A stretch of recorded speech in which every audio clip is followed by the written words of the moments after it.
Hello everybody, welcome to the Ultimate Scouting Show. Thank you guys so much for joining me here. Today we've got our Week 7 Power Rankings, some really crazy games in Week 6 of NFL action, so I'm really excited to dive into all of that.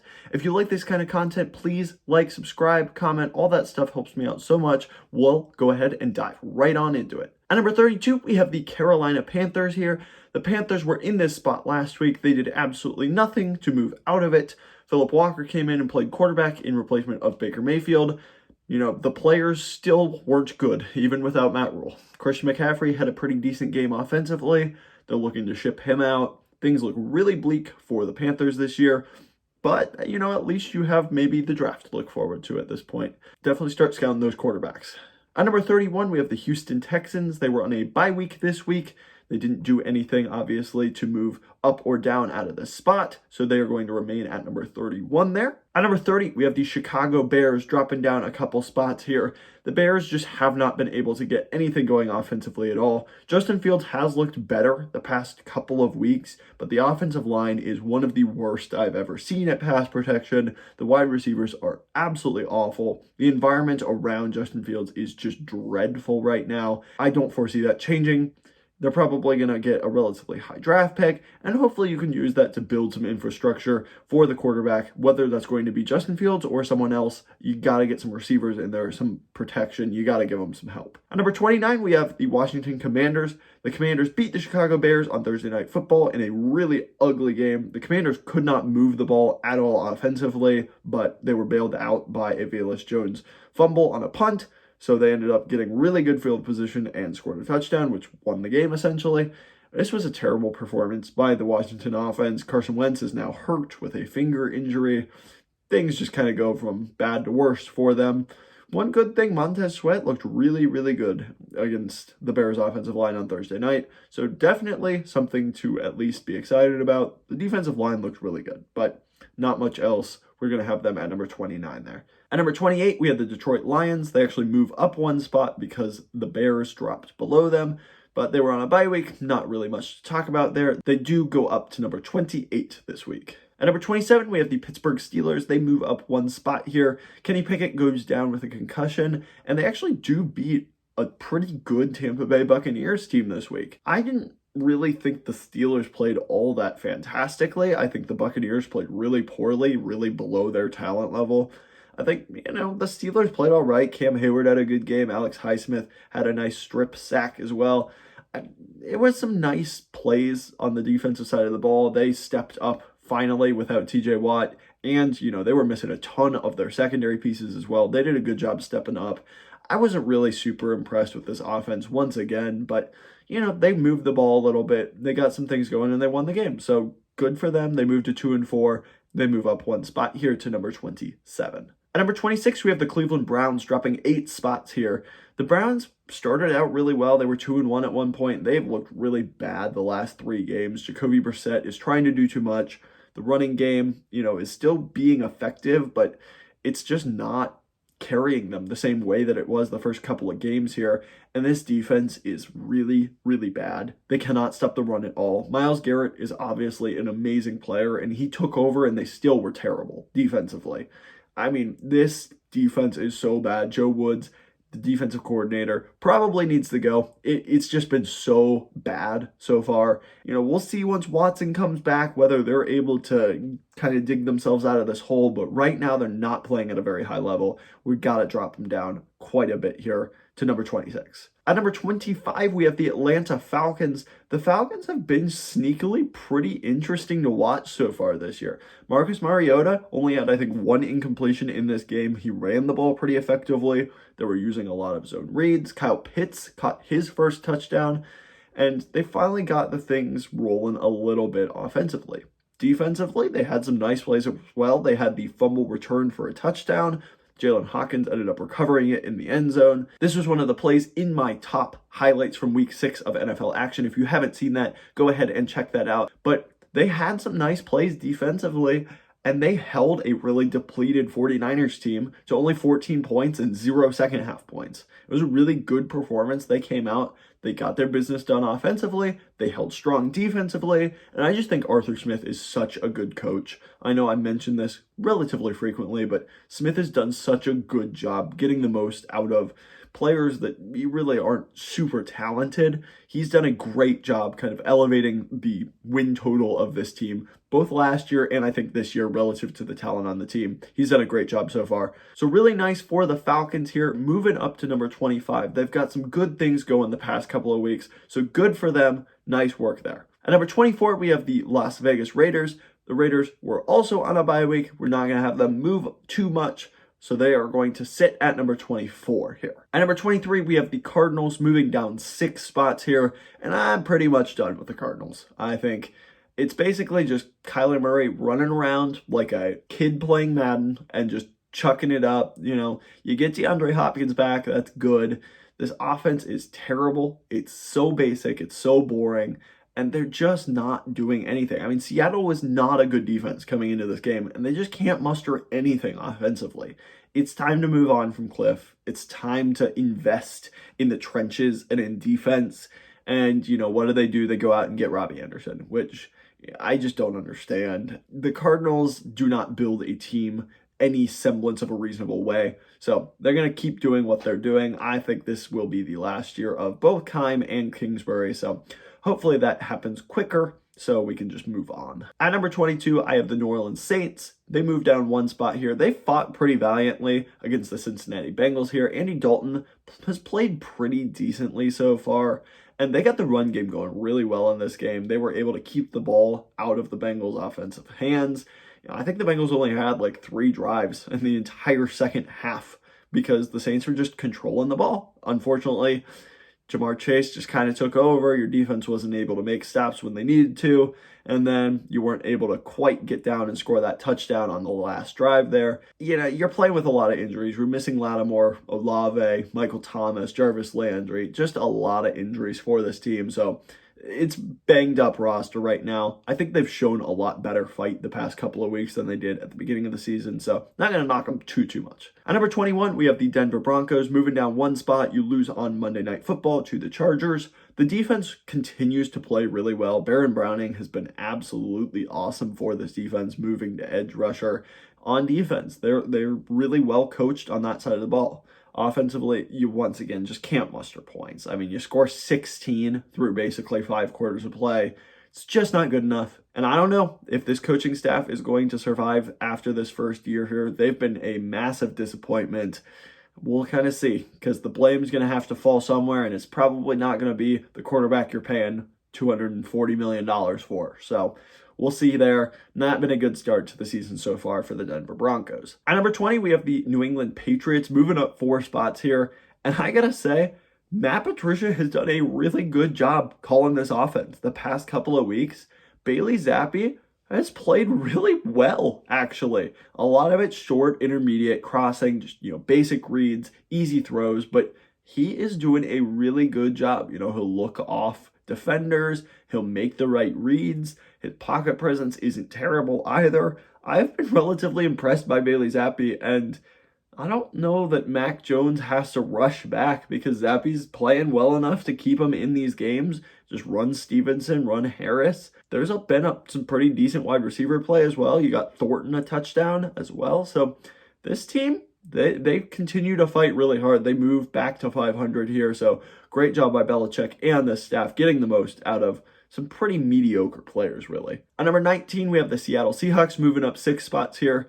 I mean, at this point, you gotta say Geno Smith and this offense are relatively legit. Geno Smith has been so efficient so far this year. He's been awesome.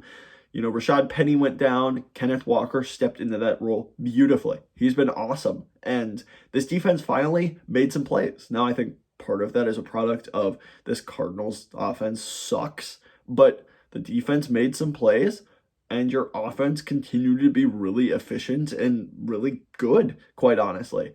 And so if they continue to play like that, they're definitely going to be a pretty decent team this year. I'm not sure they're going to make the playoffs and, really compete, but in a week NFC, who knows? Who knows what's going to happen? And they've been playing pretty well. They're tied for the top of the division record-wise, so crazy times, but Geno Smith is one of the most efficient quarterbacks in the NFL and leading a really solid offense. So good for the Seahawks. At number 18, we have the Jacksonville Jaguars. They moved down a couple spots here. Man, we were all crowning them like the new hot young team. Things just haven't worked out the past couple of games. They had the lead pretty much the entire game. The Colts came back, took it with like 17 seconds left on the clock. The Jaguars played relatively well. This defense didn't adjust very well. I felt the Colts were running very similar concepts the entire game. Pretty much everything was over the middle. It was crossing routes. It was attacking those linebackers, and they did not cope well at all. I think that, you got to get some better pass rush as well. It's just a young, developing team, and you're going to take lumps like this. And so the Colts were the better team in this game. Quite honestly, although the Jaguars had the lead, I really think the Colts were the better team in this. I still think they're a good team. I still think Trevor Lawrence is an ascending quarterback. I still think you've got some really nice pieces all across that roster. But you gotta start stacking wins at some point. If you're going to win this division or try to fight for a playoff spot, you've got to start stacking some wins here soon. At number 17, we have the New York Jets. The Jets sit at 4-2 after a huge win over the Packers. And this team is looking pretty interesting. This defense is getting after it. Quinnen Williams and Sauce Gardner had amazing games in this one. Gardner is legitimately probably a top 10 corner in the NFL already as a rookie, and it might not be pushing it to say top 5. He has been absolutely lights out, shut down so far this year. He's been so much fun to watch. Quinnen Williams was amazing in this game. You got some pass rush, made Rodgers uncomfortable. You had some really nice linebacker secondary play, and then the offense is just efficient. You run the football so well with that two-headed monster, Breece Hall and Michael Carter Jr.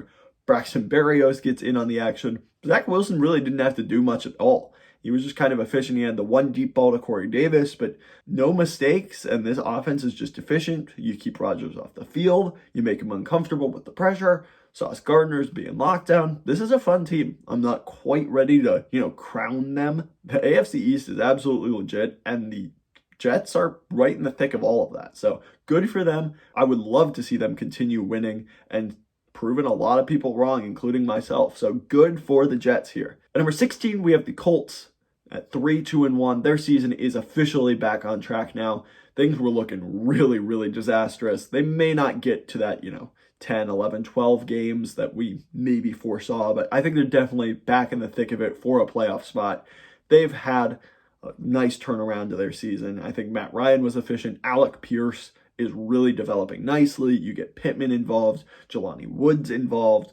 There's been some nice wide receiver play for this team recently. Paris Campbell got involved as well. The defense finally kind of shows up a little bit as well. By far the best Matt Ryan performance we've seen in a Colts uniform. Hopefully they're able to continue that and continue to build off of it as well. At number 15, we have the Titans. They actually do move down a spot even though they didn't play. That's just a product of someone else moving up, but nothing really to report on this team.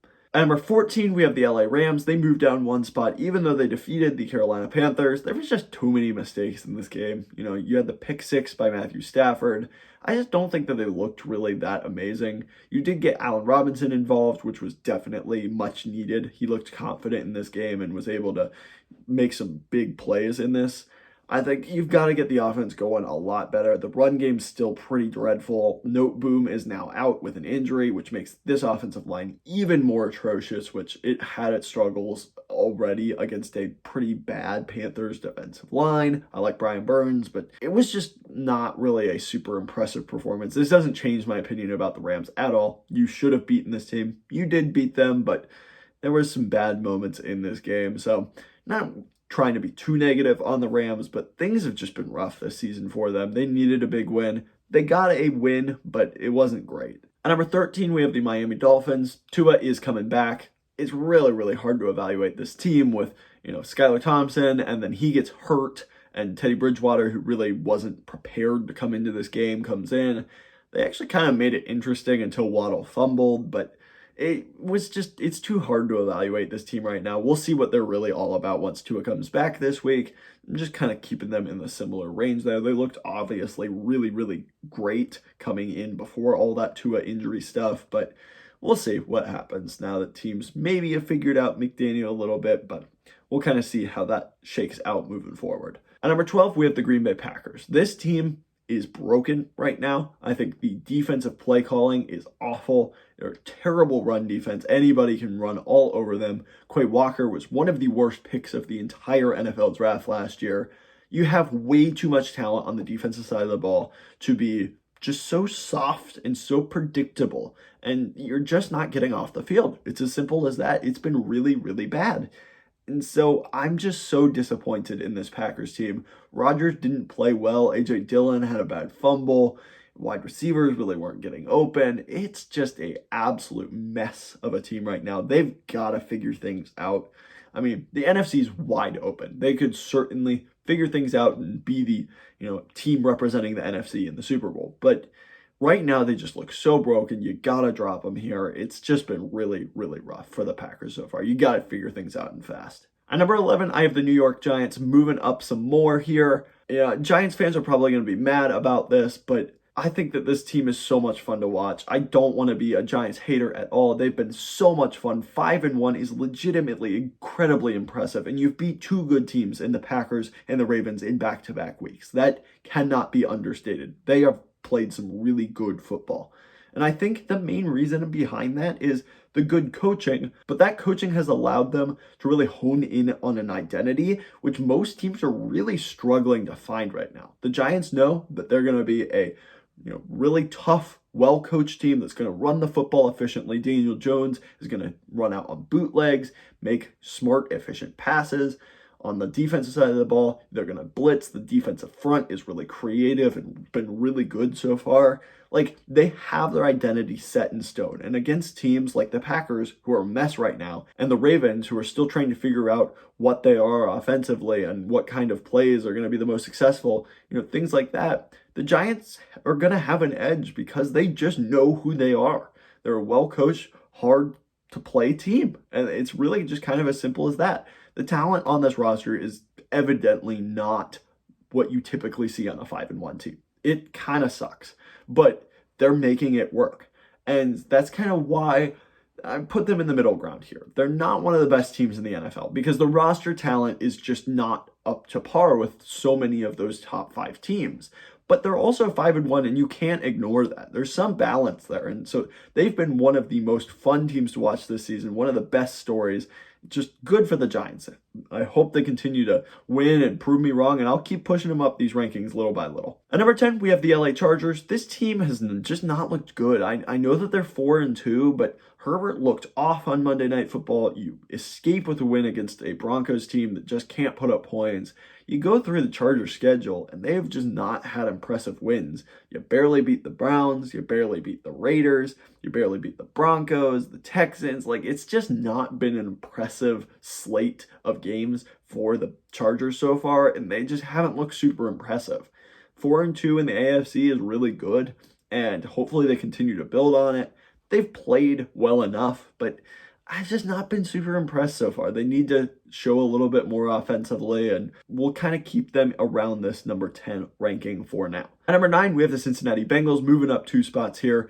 They just kind of abandoned the run in this game, and they just went with a full spread offense. They just said, okay, we're a college offense now, and we're going to get all our receivers in space and let them make plays, and Jamar Chase definitely did.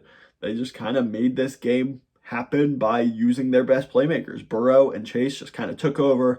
Obviously, going back to New Orleans was kind of a great storyline for this game, but I think that their offense kind of maybe found a little bit of an identity. They're running it more from shotgun, which is definitely keeping defenses off balance. They only had 2 plays under center. It was the QB sneak on like a 2nd and 1 and the QB kneel down. Every single other play was from shotgun. So really interesting to watch if that continues, but definitely worked out in this game. It was their first time, I believe, scoring over 30 points. So their best offensive performance for sure. The defense needs to be able to get off the field a little bit quicker. They just had too many plays where it was just make it a 3rd and long and they couldn't get off the field. So they got to clean that up, but a good win for the Bengals to get them back to 500. At number 8, we have the Dallas Cowboys. They remain in this spot here. I believe Dak Prescott will probably be back after, Cooper Rush finally shows that he is human. After a valiant effort keeping the Cowboys afloat, I think they'll probably try to move to Dak as quickly as possible now that that streak's a little bit over. The offense just didn't look great in this game. You were able to kind of get things back a little bit. CeeDee Lamb had a good game. Jake Ferguson played pretty well as well. But yeah, they just kind of got out to a big deficit and weren't able to fight all the way back. As I kind of predicted, the Eagles were one of the few teams that could actually match up with the Cowboys pass rush. I thought they did a pretty good job, and yeah, with no Cowboys elite defensive performance, this team isn't amazing. So we're going to keep them in this spot. They've played really, really well so far this season, but we're going to kind of have to monitor how this team continues to look, hopefully with Dak Prescott moving forward. At number 7, we have the San Francisco 49ers. They moved down a spot here. I mean, this team is just so ridiculously injured. Every freaking position is just injured to all hell. It's been awful for this team. And I don't know why, but they consistently have this problem. It's really unfortunate. I think that this is one of the most exciting teams in the NFL when they're fully healthy. They still had a relatively decent performance in the first half. They were able to fight back from a rough start, and then they just ran out of gas in the second half. Hopefully you're going to be able to get some of those players back moving forward, but I don't want to drop them too much because of injuries. Now, if injuries continue to play a massive role in this season, you're going to have to, but right now, I kind of see this as a one-off game. Hopefully, they're going to be able to adjust and figure things out moving forward. At number 6, we have the Baltimore Ravens. You know, this middle group here of about 12 to 4 is just so hard to rank because I think there's clearly 3 top teams in the NFL, and then there's just a giant blob of meh because every team is just losing games they shouldn't and winning games they shouldn't. It's just so bizarre. It's been such a funny season. We're going to have the Ravens right now at number 6. It wasn't a good performance, but really they were right in it until the very end. Lamar Jackson had a pretty bad interception and then a strip sack on consecutive drives that really just kind of killed any chance for the Ravens to get back into this. Mark Andrews continues to be just an absolute monster. And yeah, I mean, not a great performance by the Ravens, but I'm not going to ding them too hard for it. We'll see if that continues in the future, though. At number 5, I have the Tampa Bay Buccaneers. Moving down one spot here. Like I said, this group is so hard to rank. The Buccaneers looked terrible offensively. Their offensive line looked awful. Defensively, they really can't stop the run very well. I don't think that they're playing even close to the level of talent on this roster. I don't know whether that's coaching. I don't know whether that's buy-in, the culture, whatever it is. It's not working right now, and so they need to get things figured out. Much like the Packers, this NFC is so wide open. Those are probably the 2 most talented teams in the NFC besides maybe the Eagles.